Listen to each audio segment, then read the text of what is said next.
Good morning అండి. ఈరోజు వచ్చేసి December 3 international day of person with disability. ఈరోజు స్పెషల్ ఇదండి.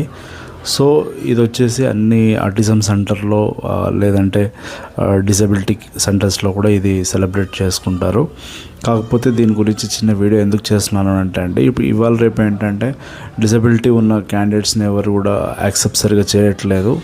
సో మ్యాక్సిమం మనం ఏంటంటే వాళ్ళని కించపరచకుండా సపరేట్గా చూడకుండా విష్ చేయటము, వాళ్ళు గౌరవంగా ఉండేలాగా మనం వాళ్ళకి హెల్ప్ చేయటము, అందరిలో సమానంగా చూడటము, ఈ విధంగా చేయాలి. ఇలా చేయటం వల్ల వాళ్ళు ఇంకొంచెం ఉత్సాహంగా వాళ్ళు స్వశక్తిగా పైకి వచ్చేటటువంటి మార్గదర్శకులు మనం అవుతాం అన్నమాట. సో ఈ విధంగా మీరు వాళ్ళని సపరేట్ చూడకుండా వాళ్ళకి మీరు ఆత్మస్థైర్యాన్ని, ధైర్యాన్ని, గౌరవంగా బ్రతికేటటువంటి సమానత్వాన్ని కలిగించినట్లయితే ఖచ్చితంగా వాళ్ళు ఇంకా రానున్న రోజుల్లో బాగా రాణించే అవకాశం ఉంటుంది అన్నమాట.